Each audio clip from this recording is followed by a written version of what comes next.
안녕하십니까? 어, 저도 실수를 많이 하는데, 어제는 아주 그냥 큰 실수를 해가지고 식은땀을 흘렸습니다. 실수가 아직도 이제 해결이 안 돼서 지금 기도하는 그런 마음입니다. 궁금하게만 만들어 드렸습니다. 예,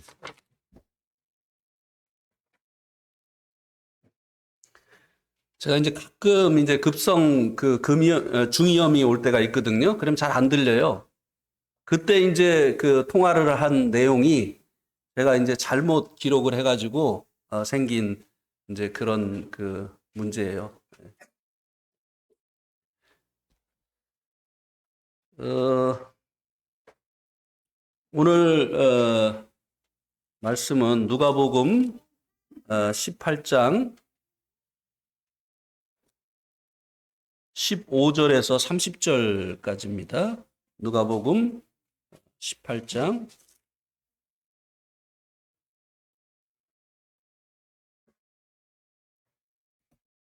말씀이 길기 때문에 제가 봉독해 드리겠습니다.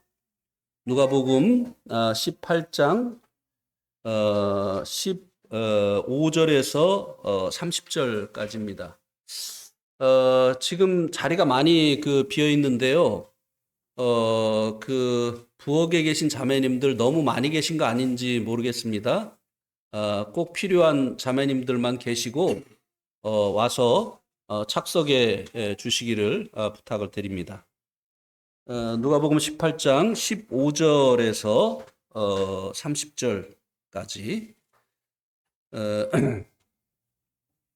사람들이 예수께서 만져주심을 바라고 자기 어린 아기를 데리고 오매 제자들이 보고 꾸짖거늘 예수께서 그 어린아이들을 불러 가까이 하고 이르시되 어린아이들이 내게 오는 것을 용납하고 금하지 말라. 하나님의 나라가 이런 자의 것이니라. 내가 진실로 너에게 이르노니 누구든지 하나님의 나라를 어린아이와 같이 받들지 않는 자는 결단코 거기 들어가지 못하리라 하시니라. 어떤 관리가 물어 이르되 선한 선생님이여 내가 무엇을 하여야 영생을 얻으리까? 예수께서 이르시되 내가 어찌하여 나를 선하다 일컫느냐? 하나님 한 분 외에는 선한 이가 없느니라. 내가 계명을 안 하니 간음하지 말라, 살인하지 말라, 도둑질하지 말라, 거짓 증거하지 말라, 내 부모를 공경하라 하였느니라. 여짜오되 이것은 내가 어려서부터 다 지켰나이다. 예수께서 이 말을 들으시고 이르시되 내게 아직도 한 가지 부족한 것이 있으니 내게 있는 것을 다 팔아 가난한 자들에게 나눠주라. 그리하면 하늘에서 내게 보화가 있으리라. 그리고 와서 나를 따르라 하시니 사람이 큰 부자이므로 이 말씀을 듣고 심히 근심하더라. 예수께서 그를 보시고 이르시되 재물이 있는 자는 하나님의 나라에 들어가기가 얼마나 어려운지 낙타가 바늘귀로 들어가는 것이 부자가 하나님의 나라에 들어가는 것보다 쉬우니라 하시니 듣는 자들이 이르되 그런즉 누가 구원을 얻을 수 있나이까? 이르시되 무릇 사람이 할 수 없는 것을 하나님은 하실 수 있느니라. 베드로가 여짜오되 보옵소서 우리가 우리의 것을 다 버리고 주를 따랐나이다. 이르시되 내가 진실로 너희에게 이르노니 하나님의 나라를 위하여 집이나 아내나 형제나 부모나 자녀를 버린 자는 현세에 여러 배를 받고 내세에 영생을 받지 못할 자가 없느니라 하시니라. 예, 오늘 말씀은 지난 수요일 날 공부를 하면서 그 율법이 하나님께서 우리에게 주신 계명이 무겁지 아니한 것이라고 한 그 표현을 생각하면서 율법이 얼마나 무거운 짐인가 하는 것을 생각을 하게 되었고 그래서 그것을 말씀을 드리려고 오늘 본문 말씀을 택했습니다.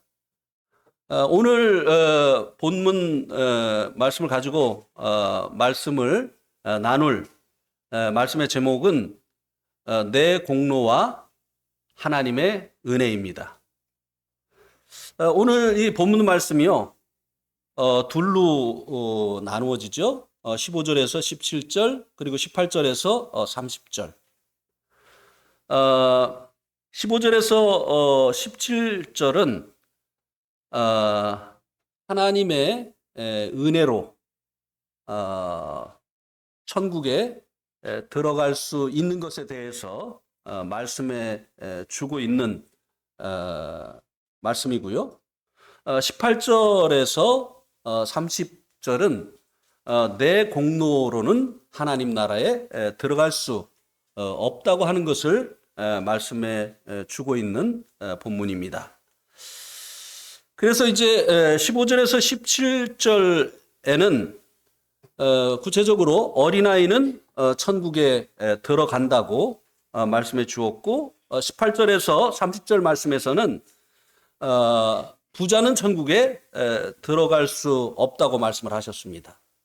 낙타가 바늘귀로 들어갈 수 있다고 한다면 부자가 하나님 나라에 들어갈 수 있다라고 말씀을 하시면서 결국은 부자가 하나님 나라에 들어갈 수가 없다고 하는 것을 말씀을 하셨습니다. 여기에 나와 있는 바늘귀를 아무것도 가지지 않고 들어갈 수 있는 그 조그만 문을 말씀하는 것이라고 이렇게 이제 해석을 하기도 합니다만, 불가능하다고 하는 것을 말씀하시기 위해서 하신 것이기 때문에 그대로 받으면 될 것 같습니다. 낙타가 그 조그만 바늘귀로 들어가는 것이 불가능한 것처럼 부자가 천국 가는 것이 불가능하다, 이렇게 받으면 될 것입니다. 어린아이는 천국에 합당한 자이고, 부자는 천국에 합당하지 않다고 하는 것은 이 말씀을 듣고 있는 제자들의 생각과는 반대가 되는 것이었습니다. 왜냐하면 제자들이 생각할 때 제자들이 생각하는 그 천국, 그것은 이제 예수님이 이제 메시아로서 이 땅에 메시아 왕국을 건설하는 것이었죠. 더 이제 쉽게 말씀을 드린다면 헤롯을 왕좌에서 쫓아내고 헤롯의 그 왕좌에 앉으셔서 이스라엘 나라를 접수하시는 것이었습니다. 만약에 그날이 오면 이렇게 예수님을 가까이서 쫓았던 우리들이 어떻게 되어질 것인가 라고 하는 이와 같은 소망을 가지고 이 제자들은 열심히 주님을 쫓았습니다. 그래서 그들이 생각하는 이 주님의 그 나라의 어린아이는 합당치 않다고 생각을 했던 것입니다. 쓸모가 없다고 생각한 거예요. 어린아이에게는 주님 나라가 세워지는 데 필요한 전투력도 없고, 군자금을 대줄 수도 없고, 또 전술로 기여할 수도 없기 때문에, 어린아이들은 이런 것이 없기 때문에 이 어린아이들은 오히려 하나님 나라에 합당치 않다고 생각을 했기 때문에 어린아이를 데리고 오자 이 아이들을 꾸짖었다고 말씀해 주고 있습니다. 그런데 이제 제자들이 생각할 때 이 부자는요, 하나님 나라가 건설되어지는데, 주님 나라가 건설되어지는데 기여할 것이 많은 사람으로 보였던 것입니다. 군자금을 제공할 수 있는 그런 능력을 가지고 있었잖아요. 그래서 이 부자는 제자들이 볼 때 천국에 합당한 자들이었습니다. 그런데 이제 이들에 대한, 그러니까 이제 어린아이와 부자에 대한 예수님의 생각은 달랐습니다. 어린아이는 합당한 자였고 오히려 부자는 합당치 않은 자였습니다. 제자들의 이 생각과 주님의 생각은 반대였습니다. 왜 이렇게 제자들의 생각과 예수님의 생각은 반대였을까요? 첫 번째는 제자들이 생각하는 하나님의 나라와 예수님이 생각하는 하나님의 나라가 달랐기 때문입니다. 제자들이 생각하는 하나님의 나라는 유대 땅에 이루어지는 메시아 왕국이었던 것입니다. 예수님이 이스라엘의 왕이 되어서 이스라엘 나라를 통치하고 그리고 이스라엘 나라가 세계의 중심이 되는 나라를 만들어 주는 것이었습니다. 그런데 주님께서 이제 생각하신 이제 이 메시아 왕국은 예수님을 왕으로 영접한 사람들이었습니다.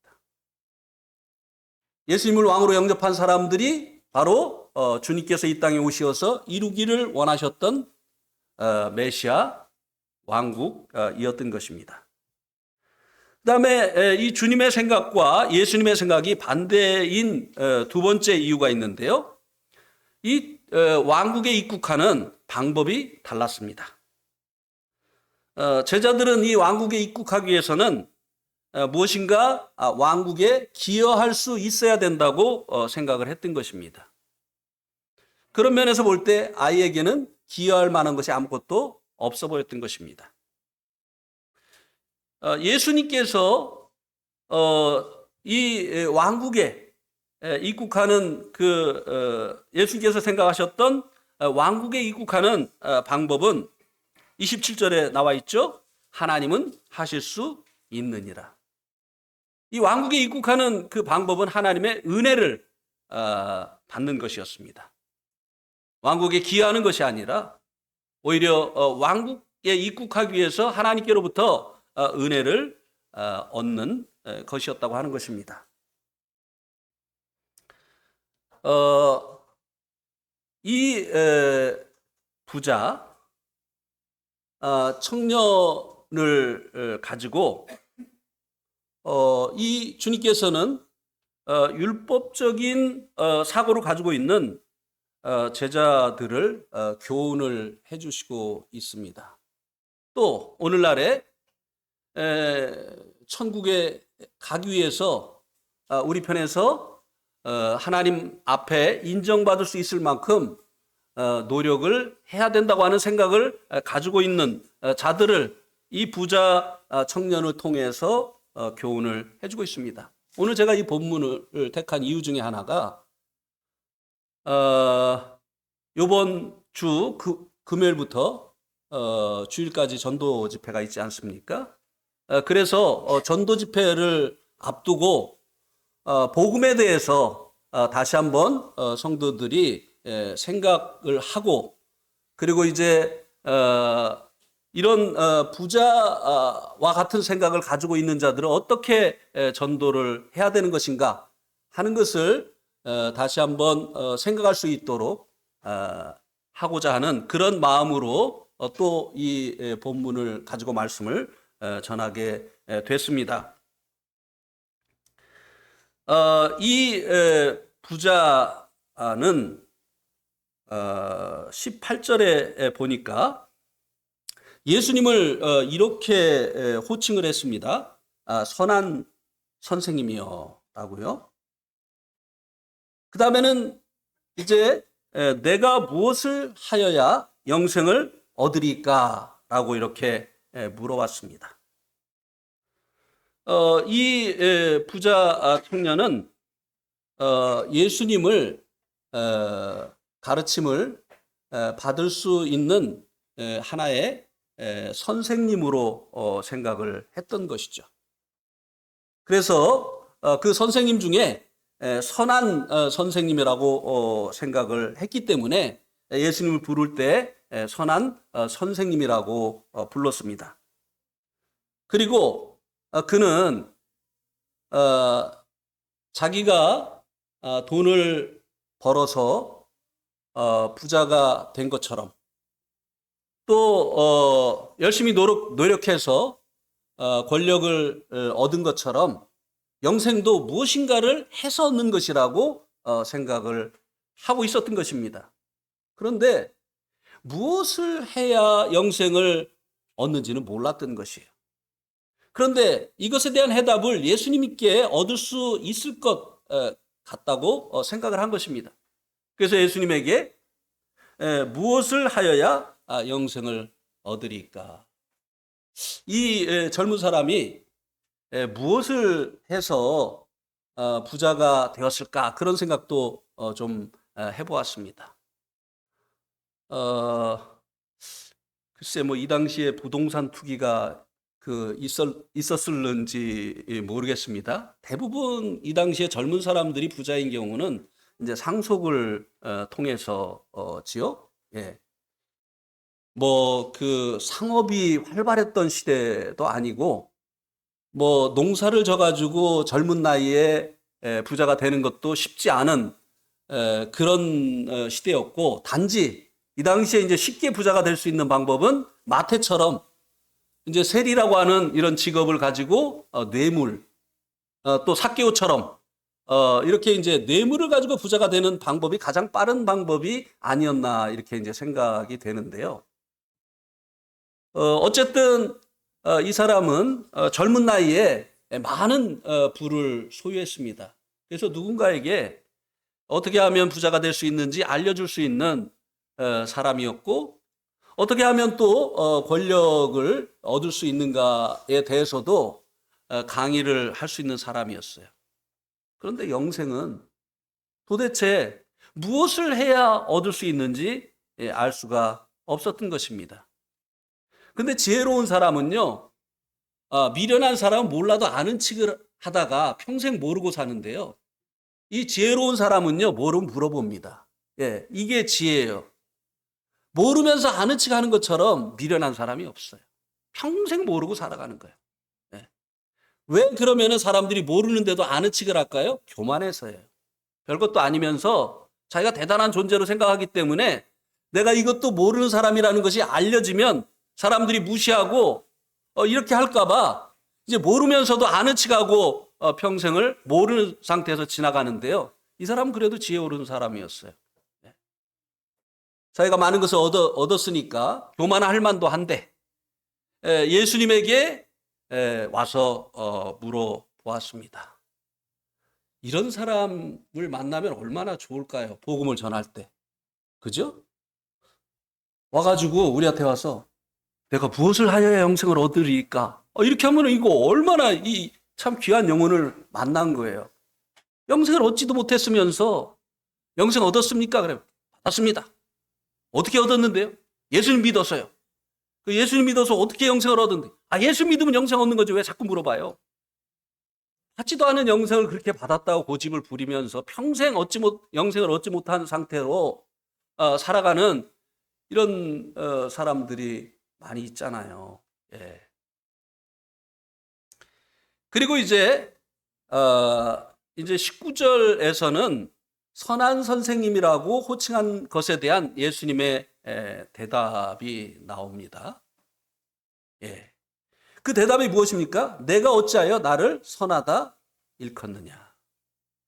내가 어찌하여 나를 선하다 일컫느냐? 하나님 한 분 외에는 선한 이가 없느니라. 이 말씀은 소극적으로는 의인은 하나도 없다고 하는 말씀의 의미를 가지고 있는 것입니다. 네가 왜 나를 선하다 일컫느냐? 예수님을 단순히 사람으로 생각한다고 한다면 사람 중에는 선한 이가 없다. 로마서 3장 10절에 보면 의인은 없나니 하나도 없다고 했지 않습니까? 예. 모든 사람들은 죄인인 첫사람 아담의 후손이기 때문에 그 엄마의 그 뱃속에서부터 이미 죄인이고 태어날 때 죄인으로 태어납니다. 그리고 이 말씀의 더 적극적인 의미는 모든 사람이 죄를 범했다고 하는 것입니다. 그래서 예수님께서 이렇게 이제 대답을 하신 것은요, 이 사람이 영생은 얻기를 원하는데 영생을 얻기 위해서 예수님 믿어야 되잖아요. 그죠? 근데 예수님은 이제 건강한 자에게는 의원이 쓸데없고 병든 자에게라야 의원이 쓸데있느니라. 예수님은 죄인을 부르러 오셨잖아요. 그러니까 자기가 죄인인 줄을 알아야 죄인을 구원하러 오신 예수님을 믿게 되잖아요. 그리고 영생을 얻잖아요. 마치 병원과 약이 있는데 자기가 병자인 줄 알지 못하는 사람은 병원에 오지도 않고 약을 먹지도 않잖아요. 그러니까 이 사람이 병을 고치려면 먼저 자기가 병에 걸렸다는 사실을 알아야 되는 거잖아요. 그래서 예수님께서 내가 어찌하여 나를 선하다 일컫느냐? 하나님 한 분에는 선한 이가 없느니라. 모든 사람은 죄인이다. 너도 죄인이다. 먼저 예수님이 영생을 얻기 위해서는 죄인을 구원하러 오신 예수님을 믿어야 되는데 예수님 믿기 위해서는 자기가 예수님이 필요한 죄인이라는 것을 알아야 된다고 하는 것을 지금 말씀해 주시고 있는 것입니다. 우리가 복음을 전할 때 이렇게 전해야 되는 거예요.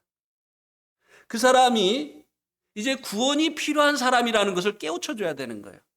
근데 많은 경우 우리는 약부터 선전을 합니다. 이 사람이 이 약이 필요한 사람이라는 것을 먼저 깨우쳐 줘야 되는데 약부터 선전을 해요. 네, 하나님이 당신을 사랑하십니다. 그래서 예수님을 보내셨어요. 그리고 예수님은요, 십자가에서 바로 당신의 죄를 위해서 돌아가셨습니다.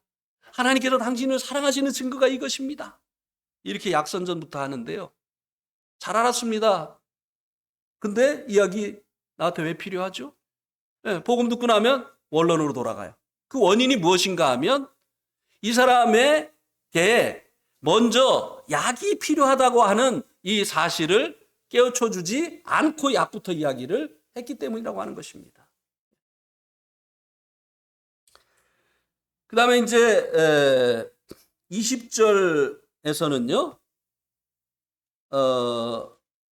내가 무엇을 하여야 영생을 얻으리까? 라고 하는 이 질문에 대한 예수님의 대답입니다. 그게 뭐냐면 무엇을 해야 내가 영생을 얻겠습니까? 라고 물어봤는데 예수님께서 뭐라고 했느냐면 나를 믿으면 된다. 그렇게 했습니까? 네, 우리는 내가 어떻게 하면 영생 얻죠? 그러니까 예수님 믿으면 돼. 막 이렇게 이제 막 바로 가버리는데 예수님 그렇게 하지 않으셨어요. 왜요? 이 사람이 아직도 죄인인 것을 모르니까 내가 계명을 안 하니 간음하지 말라, 살인하지 말라, 도적질하지 말라, 거짓 증언하지 말라, 내 부모를 공경하라 하였느니라. 10계명에 사람에 대한 계명입니다. 곧 예수님께서 지금 뭐라고 말씀을 하신 겁니까? 영생을 얻으려면 율법을 지켜라. 예. 그러면 예수님께서 율법 준수를 통해서 영생을 얻을 수 있다고 생각을 하시고 그렇게 말씀을 하신 걸까요? 그렇지가 않습니다. 예수님께서 친히 말씀하셨죠? 요한복음 3장 16절에 영생을 어떻게 얻는다고요? 하나님이 세상을 이처럼 사랑하사 독생자를 주셨으니 이는 누구든지 저를 믿는 자마다 멸망치 않고 영생을 얻는다고 했어요. 예수님이 영생을 얻는 방법은 율법이 아니라 예수님 자신을 믿는 거라고 말씀을 하셨습니다.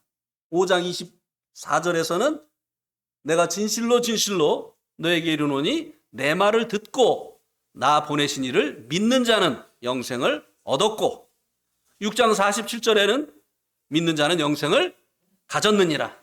예. 예수님은 자신을 그 믿음으로 말미암아 영생을 얻는다고 하는 사실을 너무나 잘 알고 계셨습니다. 그런데 왜 내가 무엇을 하여야 영생을 얻으리까라고 물어보는 이 사람에게 율법 준수를 말씀을 하셨을까요?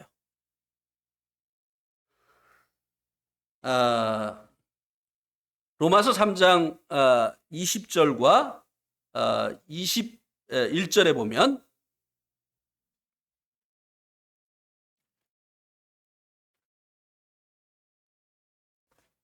우리 한번 보실까요? 로마서 3장 20절과 21절에 보면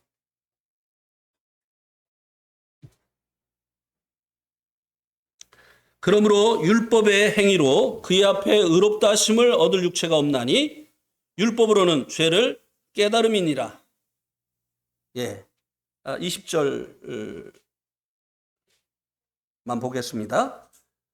율법의 행위로는 그의 앞에 의롭다 하심을 얻을 육체가 없다고 했습니다. 여기서 말씀해 주고 있는 육체는 이제 한 번 태어난 사람을 지칭해 주는 것이죠. 한 번 태어난 사람 중에 율법의 행위로 하나님 앞에 의롭다함을 얻을 수 있는 사람이 없다고 여기 말씀해 주고 있습니다. 그래서 사도행전 15장 10절에 보면 베드로가 이렇게 이야기를 했죠. 우리 조상과 우리도 능히 매지 못할 멍에다. 율법은 그 누구도 준수해서 의롭다함을 얻을 수 있는 그런 것이 아니라고 말씀을 해 주었습니다. 그리고 이제 갈라디아서 3장 10절에서는요. 무릇 율법 행위에 속한 자들은 저주 아래 있나니 기록된 바 누구든지 율법책에 기록된 모든 일을 항상 행하지 아니하는 자는 저주 아래 있는 자라 하였습니다. 오히려 율법을 통해서 하나님 앞에 의롭다함을 얻으려고 하는 자들은 율법책에 기록되어진 모든 계명을 항상 지켜야만 되기 때문에 이것이 이제 불가능하니까 오히려 율법의 그 저주 아래 있게 되어진다고 말씀해 주고 있습니다. 또 야고보서 2장 10절에서는 누구든지 온 율법을 지키다가 그 하나를 범하면 모두 범한 자가 된다. 율법의 그 계명들이 613가지가 된다고 하죠. 예. 그런 사람이 있을 리가 만무합니다만 612가지를 다 지켰는데 죽기 전에 거짓말을 한마디 하고 죽었어요. 그러면 하나도 안 지킨 사람이나 똑같다는 것입니다. 그래서 온 율법을 지키다가 모두 하나만 범하면 모두 범한 자가 된다. 하나도 안 지킨 사람과 똑같이 취급을 받는다고 하는 것입니다. 그래서 율법의 행위로는 의인은 없나니 하나도 없고 모든 사람이 죄인이라고 하는 것입니다. 이렇게 율법의 행위로는 하나님 앞에 의롭다함을 얻을 육체가 없는 것이죠. 이것은요, 마치 이 율법의 행위로 의롭다함을 얻으려고 하는 것은 마치 뭐와 같은 것인가 하면요, 사과 나무에게 배 열매를 맺으라고 하는 것과 같은 것입니다. 사과나무야, 나 너에게서 그동안 사과 열매를 먹을 수 있어서 참 좋았다. 근데 이제 질렸다. 이제는 너에게서 배를 원한다. 내가 오늘부터 너에게 배가 좋아하는 걸음을 줄 터이니 이제부터는 배 열매를 맺어다고. 이렇게 하는 것과 죄인들에게 율법을 통해서 의인이 되라고 하는 것과 똑같다고 하는 것입니다.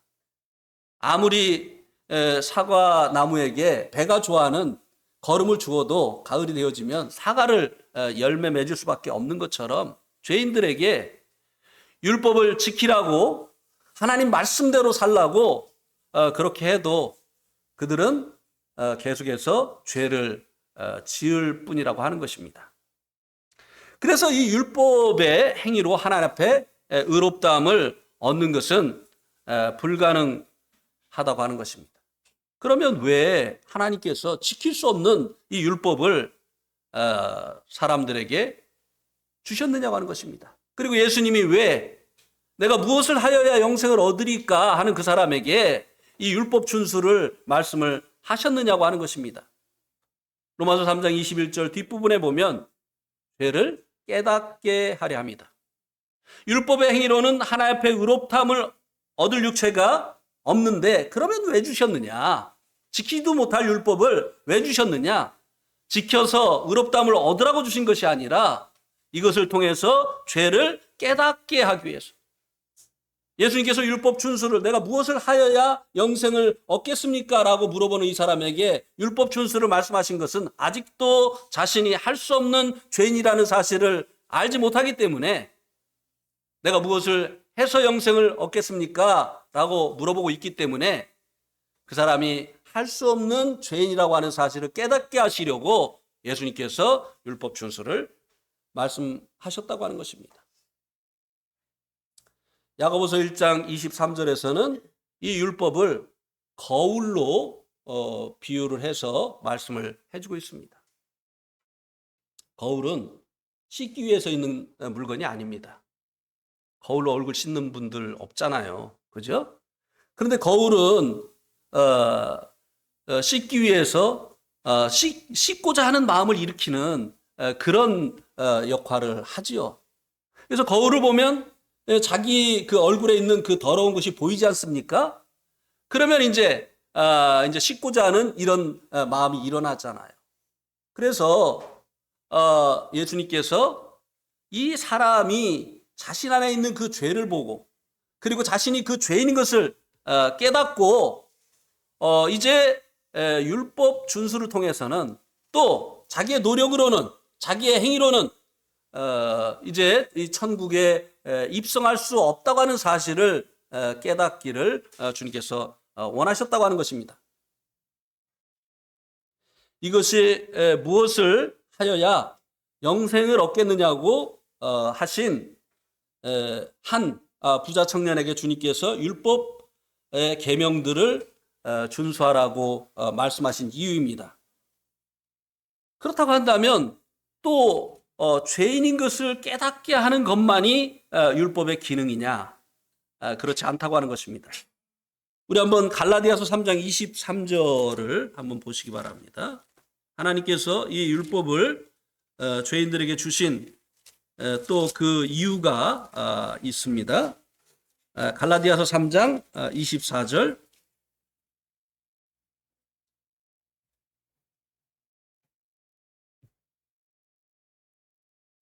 이같이 율법이 우리를 그리스도께로 인도하는 초등교사가 되어 우리로 하여금 믿음으로 말미암아 의롭다함을 얻게 하려 함이라. 그리스도께로 인도하는 율법이 초등교사의 역할을 한다고 하는 것입니다. 초등학교 선생님들의 역할이 뭐죠? 초등교육을 시키는 거죠. 초등교육을 시키는 그 이유가 뭐죠? 중등교육을 받을 수 있는 준비를 시켜주는 거죠. 초등교육을 받아야만 중등과정으로 갈 수가 있게 되어지는 거잖아요. 그래서 이 율법의 기능은 그리스도에게로 인도하는 초등교사다라고 말씀을 해주고 있습니다. 율법을 통해서 자기가 얼마나 무력한 자인지, 자신이 이제 노력하고 애써서 천국에 갈 수 있는 의인이 될 수 있는 사람이 아니라고 하는 것을 깨달아야만 행위가 아닌 자신의 그 노력이 아닌 예수님에 대한 그 믿음으로 이제 의롭다함을 얻고 천국에 갈 수밖에 없구나 하는 것을 이제 깨닫게 되기 때문에 이 율법을 통해서 내가 그리스도가 필요한 사람이구나, 내가 구원자가 필요한 사람이구나 하는 것을 깨닫게 해서 구원자에게로 인도하는 율법이 그와 같은 일을 하기를 원하시어서 율법을 지킬 수 없는 사람들에게 율법을 주신 것이고, 이 부자 청년에게 예수님께서 율법 준수를 말씀을 하신 것입니다. 이것에 대한 부자 청년의 그 대답이 이제 21절에 나와 있는데요. 그 인간에 대한 그 율법의 그 계명들을 말씀하시니까 이것은 내가 어려서부터 다 지켰나이다. 이거는요, 자신에 대한 자신의 평가입니다. 근데 이것은 그렇게 중요한 것이 아니에요. 내가 나를 어떻게 생각하느냐? 나를 몇 점이라고 생각하느냐? 이건 그렇게 중요한 일이 아니에요. 사람들은요, 이기적이어서요, 자기에 대해서는 참 관용합니다. 그렇죠? 그래서요, 자기가 지은 죄는요, 다 그런 거예요. 아니, 사람이 살다 보면 다 그렇지 뭐. 안 그런 사람 있으면 나와보라고 해. 이런 그 기준을 가지고 사람들이 이 점수를, 자기에 대한 점수를 매기기 때문에, 그리고 또 자기가 잘한 거는요, 아무도 못하는 거예요. 아니면 누가 이렇게 하겠어. 다른 사람도 다 그렇게 하는데. 그러니까 자기는 항상 100점인 거예요. 자기가 한 잘못은, 이거는 뭐 그냥 다 다른 사람도 하는 일이고, 자기가 한 일은 특별해서 한 일이라고 생각을 하니까, 이 사람처럼 자기가 자기를 점수를 매기면 이것을 내가 다 지켰습니다. 어려서부터 100점이에요, 저는. 그런데 자기가 자기를 평가하는 것은 그렇게 중요한 것이 아니라고 하는 것입니다. 제 동생이요, 아주 오래전에 대학교 시험을 보고 와가지고요, 야, 잘 봤냐? 근데 얘가 거기 자기가 들어가려고 이제 시험 본 그 대학 갈 실력이 안 되는 것을 우리 식구 다 알고 있어요. 그래서 이제 네 실력에 맞는 데를 가라고 그렇게 얘기했는데, 고집을 부리고 이제 거기를 이제 했어요. S대. 서울에 있는 S대. 예. S대가 많죠. 예. 서울대만 S대가 아닙니다. 이제 거기를 이제 봤는데, 갔다 와가지고 시험을 보고 와가지고, 야, 현정아, 시험 잘 봤냐? 그러니까는 끄떡하면서, 나 작금 타면 어떡하지? 막 이러는 거야. 그래서 제가, 아이고, 떨어졌구나. 이제 이렇게 생각을 했어요. 장학금을 탈까봐 걱정을 하더라고요. 뭐. 그래, 이제 발표 날이 됐습니다. 그래가지고 이제 그 발표를 보러 가려고 하는데, 어머니가 이제 시골에서 이제 올라오셔가지고 발표 날이니까 이제 같이 가려고 하는데, 오지 마세요. 제가 가서 보고 알려드릴게요. 그래서 막 도망가는 거예요. 근데 어머니가 막 쫓아가시는 거예요. 그래서 이제 어머니가 쫓아가서 이렇게 보니까 그 합격자 명단을 자세히도 안 보더래요. 이렇게 한번 싹 보더니 딱 돌아서 그냥 오더라는 거예요. 예. 보나 마나이지. 그런데 어머니는요, 그걸 하나 이렇게 손을 짚으면서 이렇게 보셨대요. 없어. 그다음에 추가 합격자 명단 없어. 다른 과까지 다 봤대요. 그 어디에도 없어요. 장학금 명단에 있었나? 자기가 자기를 평가하는 거 그렇게 중요한 것이 아니에요. 재판관이 어떻게 평가를 하느냐. 예. 예수님이 우리의 재판관이시잖아요. 그 예수님께서 이 부자 청년에 대해서 어떻게 평가를 했습니까? 22절에 나와 있잖아요. 내가 한 가지 부족한 것이 있다고 했어요. 야, 그래도 후한 평가 받았네요. 네? 한 가지만 부족하다고 했어요. 근데 사실 이 한 가지 부족하다고 말씀하셨지만, 이 사람은 모든 게 부족했던 사람이죠. 왜냐하면 613가지의 율법이 결국은 두 가지로 나누어지잖아요. 하나는 뭐죠? 하나님 사랑. 또 하나는 이웃을 사랑하는 거, 사람 사랑. 그런데 예수님께서 한 가지 부족하다고 하시면서 하신 말씀이 뭡니까? 내가 있는 것을 다 팔아 가난한 자들에게 나눠주라. 그리하면 하늘에서 내게 보화가 있으리라. 부족한 것이 뭐죠? 너 다 지켰다고 하는데 네 주위에 가난한 사람이 얼마나 많이 있느냐? 그런데 너는 왜 이렇게 많은 이 재물을 가지고 있느냐? 안 지켰다는 얘기죠. 예. 사람에 대한 계명 아무것도 안 지켰다는 것입니다. 자기는 다 지켰다고 자기 자신에게 아주 후한 점수를 줬지만, 예수님은요, 빵점이라고 말씀하신 거예요. 613점에 612점 맞은 게 아니라 너 빵점이다. 예수님께서 나를 어떻게 평가하시느냐, 이게 중요한 것이죠. 나는 하늘을 우러러 한 점 부끄러움이 없는 삶을 살아온 사람입니까? 사람입니다. 네. 내가 지금까지 양식껏 살았어요. 내가 이렇게 살지 않았다면요, 지금 이렇게 안 삽니다. 내가 그래도 양식껏 살았기 때문에. 그거 아무 소용없어요. 자기에 대해서 자기가 아무리 과대평가를 해도요, 아무 소용이 없는 것입니다. 하나님 보실 때 부조가 다가오면 부족한 것이죠. 아까도 갈라디아서 3장 10절에서도 말씀했지만요, 율법의 행위로 이제 의롭다함을 얻고 천국에 들어가려면요, 613가지의 이 율법을요 모두 지켜야 돼요. 그리고 언제는 지키고 언제는 안 지키고 이거 안 됩니다. 항상 지켜야만 됩니다. 예. 그러니까 613점 만점에 항상 613점 만점을 맞아야만 되는 것이라고 하는 것입니다.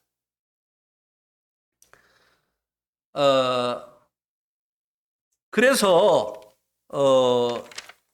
예수님께서 이 부자 청년에게 율법을 지켜야 될 것을 말씀하신 것이고, 결국은 이 율법의 행위로는 아무도 의롭다함을 얻을 수 없다고 말씀을 하신 것입니다.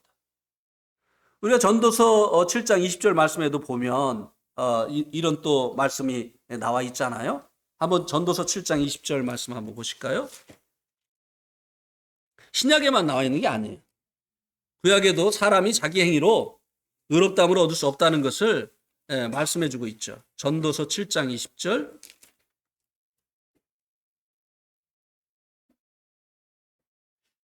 선을 행하고 전혀 죄를 범하지 아니하는 의인은 세상에 없기 때문이로다. 예. 솔로몬도 항상 선을 행하고 전혀 죄를 짓지 않는 이런 위인은 세상에 없다고 하는 것을 말씀해 주고 있습니다. 그죠? 예. 사람이 죄 안 짓고 선만을 행해서 의로운 일만을 행해서 하나님 앞에 의롭다함을 얻을 수 있는 사람은 아무도 없다고 하는 것입니다. 그래서 여기서 말씀해 주고 있는 이 부자는 재산이 많은 이 부자를 얘기해 주고 있는 것이 아닙니다. 자기의 의가 가득한. 그래서 이 의라고 한다면, 율법을 지킨 그 의라고 한다면 나는 충분하다고 생각하는 이런 자기의 그 의로 천국을 살 수 있다고 생각하는 이런 사람들을 말씀해 주고 있는 것입니다. 여기서 말씀해 주고 있는 부자는. 그러니까 자기의 의로, 자기가 그동안 행한 이 의로운 행위로 천국에 들어갈 것이라고 생각하는 이 사람들이 바로 여기서 말씀해 주고 있는 부자이고, 이 부자는 오히려 천국에 들어갈 수 없다고 하는 것을 말씀을 해주고 있습니다. 마태복음 7장에도 이런 사람들이 나오지 않습니까? 우리 한번 보실까요? 마태복음 7장에 보면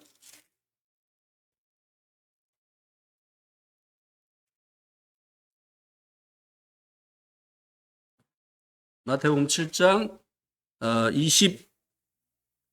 21절에 보면 나더러 주여 주여 하는 자마다 다 천국에 들어갈 것이 아니요 다만 하늘에 계신 내 아버지의 뜻대로 행하는 자라야 들어가리라. 그날에 많은 사람이 나더러 이르되 주여 주여 우리가 주의 이름으로 선지자 노릇하며 주의 이름으로 귀신을 쫓아내며 주의 이름으로 많은 권능을 행하지 아니하였나이까. 나더러 주여 주여 하는 자마다 다 천국에 들어갈 것이 아니다. 다만 내 아버지의 뜻대로 행하는 자라야 들어가리라. 이 말이 천국은 믿음 플러스 행위다 라고 하는 말로 이제 이들이 이제 착각을 한 거죠. 그러니까 자기들이 천국 들어갈 수 있을 만큼 많은 노력을 했습니다. 이것을 이제 자기들이 그동안 행한 일들을 열거를 함으로 예수님께 이제 보고를 드렸던 거죠. 주의 이름으로 선지자 노릇하고 귀신을 쫓아내고 많은 권능을 행하지 아니하십니까? 이만하면 됐지 않았나요? 이런 사람들이 부자예요. 여기 이 말씀에서 말씀해주고 있는 낙타가 바늘귀로 들어갈 수 없는 것처럼 이런 자기의가 가득해서 나는 천국에 충분히 들어갈 수 있다. 지금까지 한 이 노력을 통해서 하나님께 의롭다함을 얻을 수 있다. 이런 그 생각을 가지고 있는 이런 사람들이 바로 부자라고 하는 것입니다. 네.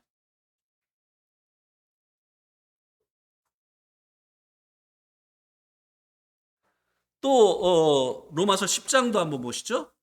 로마서 10장.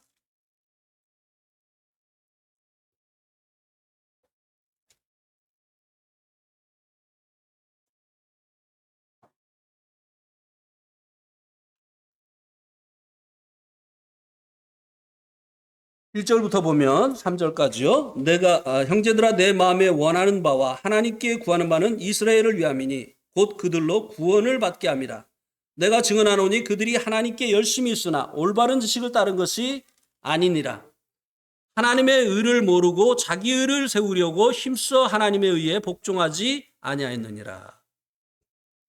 사도 바울이 자기 동족 이스라엘이 구원받기를 위해서 기도하고 있습니다. 구원받기 위해서 기도한다는 얘기는 무슨 얘기죠? 그들이 구원을 못 받았다는 얘기. 그런데 그들이 하나님께 열심히 있어요. 네. 그런데 문제는 그 열심이 올바른 지식을 쫓은 것이 아니라고 하는 것입니다. 그래서 그 열심이 어떤 일을 만들어냈느냐? 자기 의를 쌓는 일을 만들어냈다고 하는 것입니다. 왜 자기 의를 쌓죠? 천국을 살려고. 이만큼 했으면 됐지 않습니까? 누가 이렇게 열심히 하나님을 위해서 노력을 했습니까? 이렇게 이 자기 의를 열심을 가지고 자기 의를 쌓아서 이제 천국 가는 이제 노잣돈으로 쓰려고 했었던 것이죠. 그런데 이 자기 의는 하나님의 의를 복종치 않게 하는 그런 결과를 가지고 왔다는 것이에요. 예수님 굳이 아니어도 자기가 노력한 그 열매들이 있기 때문에 이것이면 되지 않느냐고 하는 이런 생각을 가진 거죠. 많은 사람들이요, 이런 생각을 가지고 있는 이 부자와 같은 이런 모습을 가지고 있습니다. 예수 믿는다고 하지만 사실은 자기가 교회 다닌 그 경력, 자기가 헌신한 그 헌신들, 이런 것들을 이제 천국 들어갈 수 있는 이 근거로 생각하고 있는 이런 사람들이 많이 있다고 하는 것입니다. 저희 아버지가요, 이 마태복음 7장 21절, 22절 말씀이 늘 궁금했다는 거예요. 왜냐하면 저희 아버지는 어려서부터 귀신을 쫓아내가지고 그래가지고 이 동네 저 동네 불려다니면서 귀신 쫓아내는 일을 했어요. 그리고 또 목사님이 됐잖아요. 선지자 노릇을 했잖아요. 그러면은 이 정도 했으면은 하나님께서 알아주셔야 되는데 주님께서 내가 너를 도무지 알지 못한다. 내가 내게서 떠나가라. 이 말씀 볼 때마다 도대체 왜 예수님이 이렇게 열심히 하나님을 위해서 일한 이 종을 모른다고 하셨을까? 그날의 심판날에 내게서 떠나가라고 했으면 이거 지옥 가라는 얘기인데 열심히 하나님의 일을 하고 지옥 가는 이유가 무엇인가? 늘 그 이유를 알고 싶었다는 것이에요. 근데 어느 날 이 아버지가 내가 바로 부자구나. 부자는 천국에 들어갈 수 없다고 하는 그 말씀대로 내가 이 많은 나의 이 노력, 나의 헌신, 이런 것들을 노잣돈 삼아서 천국 가려고 하는 내가 바로 부자였구나 하는 것을 깨닫게 되어진 거예요. 그러면서 계속 아버지가 하시는 말씀이 뭐냐면은 율법으로는 안 돼. 율법으로는 안 돼. 하나님의 은혜로 되는 것이야. 예수님 보혈만 얘기하시려면 지금도 우셔요. 그거는 정말 제가 본받고 싶어요. 그거 이상을 이제 더 나가시지 못하시니까 하여튼 그거는 하여튼 계속 감격이에요.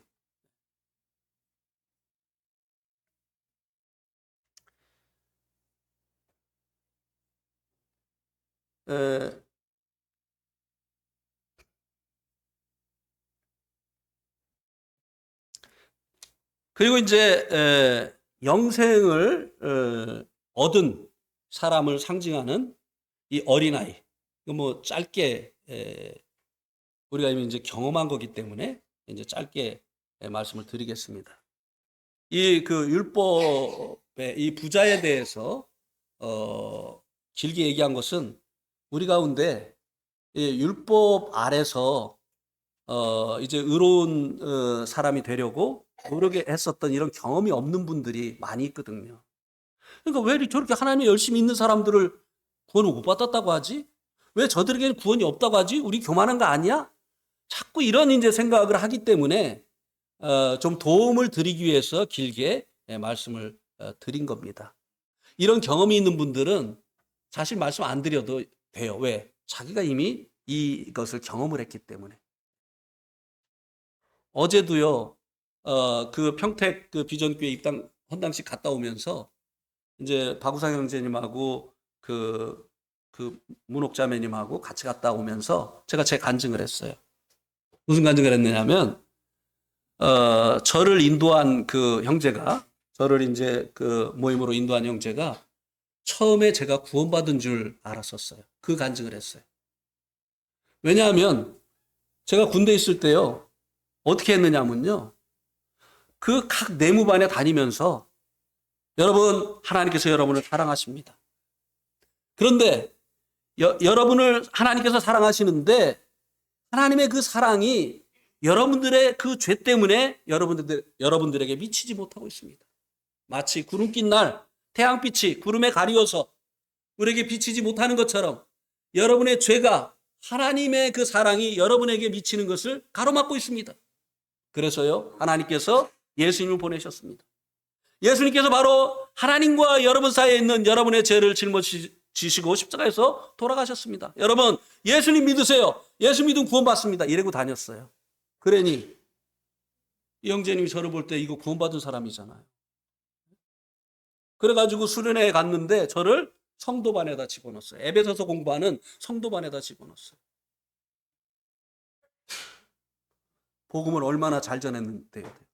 근데요, 새벽 기도만 가면, 교회만 가면 주여 이 죄를 용서해 주시옵소서. 남들에게는 예수님이 십자가에서 우리의 죄를 담당하셨습니다. 그랬는데 내 죄는 항상 내가 가지고 눈물로 씻으려고 합니다. 아버지 이 죄를 용서해 주시옵소서. 또 모르고 지은 죄가 있으니까 알고 지은 죄, 모르고 지은 죄 다 용서해 주실 줄 믿습니다. 예수님이 십자가에서 그 죄를 담당하셨다고 지가 전해놓고 자기 죄는 맨날 주님께 용서해달라고 하고 용서해 주실 줄 믿습니다. 안 믿었던 거예요. 그런데 수련회 첫날이 지나고 이제 둘째 날 새벽이 됐는데 저는 새벽 기도로 단련된 몸이잖아요. 뭐 4시 반이면 이제 눈이 떠지는 거죠. 아무도 안 일어나 이것들이. 야, 이 수련회 와가지고 이 뭐 새벽 기도도 안 하는 종류가 있네? 근데 아무도 안 일어나는데 또 혼자 일어나서 설칠 수가 없어가지고 그냥 누워서 계속 기다리는 거예요. 와, 6시 되니까 그때 꾸물꾸물 일어나는 거예요. 야, 참 게으른 그 종류다. 이게. 이렇게 이제 생각을 했는데, 일어났으면 새벽 기도를 해야 되잖아요. 시간이 늦었지만. 근데 뭐를 하느냐면, 콰이어 타임을 한다는, 큐티를 한다는 거예요. 야, 이건 또 뭐냐? 영어 엄청 잘하나 보다, 아마. 콰이어 타임을 한다고? 이게 뭐야? 동그랗게 그룹 이렇게 모여가지고, 뭐 성경 본문을 읽고, 그 깨달은 것을 이제 그 나눈다고도 안 해. 쉐어한다고 해. 영어들 엄청 잘하는 것 같아요. 쉐어한다는 거예요. 네. 그 쉐어를 한 다음에, 그 다음에 이제 기도를 한다는 거예요. 그래. 근데 이제 제가 여기 눈만 돌려가지고 우리 그룹을 파악을 했어요. 딱 보니까 나만 전도사님이야. 다 평신도야. 그래가지고 제 마음속에 이 평신도들을 가르쳐야 된다는 막 사명감이 막 불이 탄 거예요. 그래서 성경 본문을 읽었는데 무슨 말인지 아무것도 몰라. 근데 이 평신도들이잖아요. 그러니까 이 전도사님이 가르쳐야죠. 그래가지고 이제 쉐어를 하라고 하자마자 막 제가 아무것도 깨달은 게 없는데 말하기 시작했어요. 나중에 얼굴이 뜨끈뜨끈해. 내가 뭔 말하고 있는지 나도 모르겠어요. 내가 왜 시작했는지 막 후회가 돼요. 그래가지고 이제 막 억지로 이제 마무리를 했는데 형제자매들이 깨달은 것을 이렇게 얘기를 하는데요. 소름이 끼쳐요. 아니, 평신도가, 신학도 안 한 평신도가 어떻게 말씀을 이렇게 깨닫는 거야? 아니, 이 사람들 도대체 뭐야, 이거? 어? 근데 딱 끝났는데요. 그룹 리더인 그 형제님이 저보고 보자는 거예요. 얼마나 자존심이 상하는지. 전도사님이 왜 평신도한테 나머지 공부를 해야 돼? 막 열이 나는 거예요. 근데 막 따라갔어요. 따라서 딱 앉으니까 뭐라고 하느냐면, 뭐 서론 본론 없어요. 죄 지으시죠? 그러는 거. 그래서 속으로, 아니, 너는 죄 안 짓냐? 아니, 좋은 질문 그 많은데 왜 죄를 짓느냐고 물어봐. 그래서 짓습니다. 그랬어요. 그랬더니 죄 처리를 어떻게 하십니까? 그래요. 제가 복음 전하고 다녔잖아요. 예수님께서 십자가에서 우리의 죄를 짊어지셨다고 막 그냥 막 내무반 다니면서 전했잖아요. 그럼 그거 얘기해야 되는데 회개합니다. 그랬어요. 그러니까 회개하고 나면 죄 안 짓습니까? 그러는 거예요. 그래서 짓습니다. 그럼 어떻게 합니까? 회개한다니까요. 4번을 똑같은 질문을 했어요. 4번째 질문할 때는 제가 고개를 숙였어요. 왜냐하면 그게 제 신앙생활이었어요. 수도 없이 주여 이제는 용서해 주시옵소서. 다시는 안 그러겠습니다. 그리고 또 죄짓고 또 가서 주여 천부의 의지 없어서 손들고 옵니다. 주 나를 막대하시면 내 어디 가리까. 아버지 이제는 용서해 주시옵소서. 다시는 그랬습니다. 또 죄짓고. 이게 이제 제 신앙생활이었어요. 근데 이제 그게 딱 드러난 거예요. 근데 답도 안 줘. 아주 얄미워 죽겠더라고 아주 그냥. 그래가지고 보따리를 싸가지고 갈까 그러다가 오기가 생겼어요. 너네들 아무래도 이상해. 이단 냄새가 나. 만약에 이단이면은 내가 이 정체를 밝혀가지고 이 탕명한 그 종교문제연구소 소장에게 가가지고 어떤 종류의 이단인지 내가 밝혀내고 적어도 나를 인도한 내 친구는 여기서 끌어낼 거야.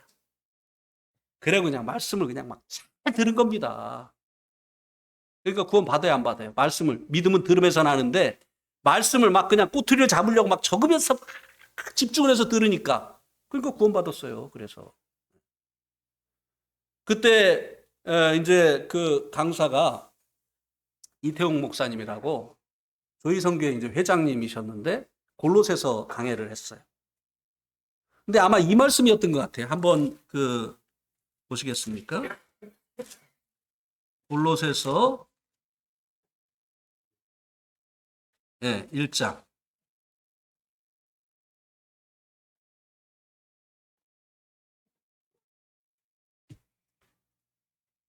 그 14절 그 아들 안에서 우리가 속량 곧 죄사함을 얻었도다. 골로새서 1장 14절 그 아들 안에서 우리가 속량 곧 죄사함을 얻었도다. 이 말씀을 이제 읽고 가는데요. 근데 사실 이 강사가 정말 마음에 안 들었어요, 제가. 키도 너무 작고 강사가. 그 다음에 옷도 완전히 유행 다 지난 거 입고 왔어, 강사가. 그 당시에 이 카라가 이제 얇을 때거든요. 이따만한 걸 입고 왔어요. 그러면서 또 말이나 안 하면 괜찮은데, 여러분, 저는 유행을 안 따릅니다. 그래. 내가 속으로. 당신이야 유행 안 따르니까 좋겠지만, 여기서 당신 보고 있는 사람도 생각해야지. 정말 말도요, 부흥사가 크게 해야지. 응? 응? 할렐루야! 해야 내가 아멘! 하고 은혜를 받는데, 말도 조금 막 이렇게 하는 거야. 야, 정말 이 사람들 그냥 종류가 특별한 종류다. 이런 사람을 강사로 쓰고 말이야. 근데 이제 이 말씀을 읽고 나가지고 여러분 이제 그 죄 지으시죠 이거 4번 듣고 난 다음이에요. 여러분 예수님이 십자가에 돌아가신 것은요 사형수인 여러분 앞에서 총알을 대신 맞아주신 것과 똑같습니다. 하고 이제 다른 말씀으로 넘어가는데 아무것도 안 들려. 이 말씀이 딱 들어왔어요. 아니 2000년 전에 예수님이 바로 나의 죄 때문에 나를 위해서 돌아가셨는데 나는 왜 아직도 내 죄를 내 눈물로 씻으려고 하고 있지? 예수 2000년 전에 해결해 주셨는데 나는 왜 매일 내 눈물로 내 죄를 씻으려고 하고 있지? 그러다가 내가 예수님 안 믿었구나. 그리고 이제는 예수님의 그 십자가가 내 것이 되어졌구나. 그래가지고 막 노트에다가 큰 글자로 할렐루야 내 죄를 사하셨. 그 노트 지금도 가지고 있어요.